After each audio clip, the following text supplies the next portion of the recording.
बापा जानी जो है इलियास कादरी साहब, इस वक्त सबसे बड़े इनके गौसे वक्त है ना, उन्होंने शेख अब्दुल कादिर जिलानी अल मुतवफ़ा 561 हिजरी से मुतल्लिक एक किताबचा लिखा है, जिन्नात का बादशाह।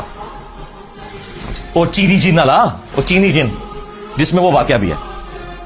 अच्छा, उसमें उन्होंने एक वाकया लिखा है, और वाकया ना सिर्फ लिखा है बल्कि इनके जो छोटू मौलवी है ना, वो वीडियो में भी बयान कर रहे हैं और उसको डिफेंड भी कर रहे हैं।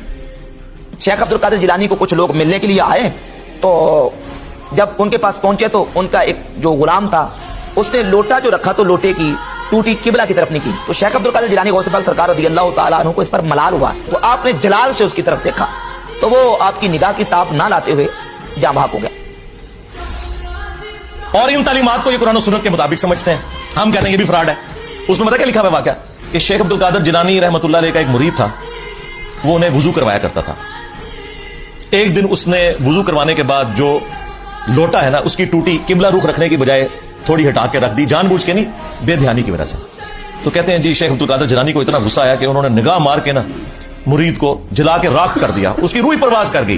वो मुरीद जो बेचारा इस उम्मीद में अपने बाबे से अटैच था कि ये मेरी हिफाजत करेगा, वो खुद तो मरा, बाबा भी मार के चला गया। हाँ जाहिर है बाबे ने कत्ल ना किया, 302 लगती है बाबे के ऊपर, हाँ ज़हन में रखिएगा।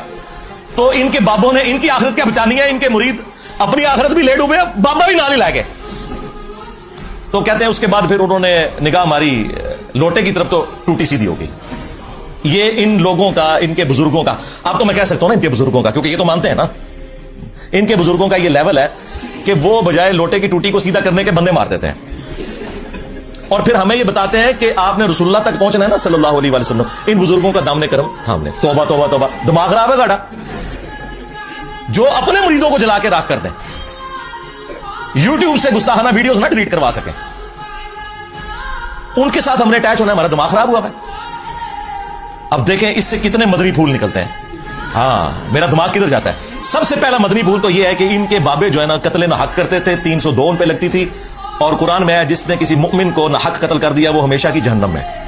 इनके बाबे बकौल इनके, मैं नहीं कहता, बकौल इनके, हम तो उसने जान रखेंगे कि अब्दुल कादिर जिलानी को तो बेचारों को पता ही नहीं होगा उनके साथ क्या कुछ हो रहा है, लेकिन चूंकि ये करवा रहे हैं तो जाहिर है कि फिर उसका एंड रिजल्ट यही निकलेगा कि वो अपने मुरीदों को कत्ले ना हक वाला ना सिर्फ मामला करते थे, बल्कि मुरीदों की वजह से अपनी भी आखिरत बर्बाद कर ली। जाहिर है खुद भी जहन्नम में चले गए कत्ले ना हक करके, तो कुरान का फतवा है।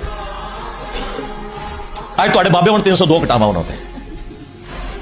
अच्छा, उसके बाद ये रिजल्ट निकला कि ये जो इनका दावा है ना कि ये रसूलुल्लाह सल्लल्लाहु अलैहि वसल्लम के दीन के पासवां हैं, अमीन हैं, उनकी लेगेसी आगे लेके चल रहे हैं, ये भी बिल्कुल फ्रॉड है। क्या रसूलुल्लाह सल्लल्लाहु अलैहि वसल्लम का एटीट्यूड ये होता था अपने साथियों के साथ? बुखारी और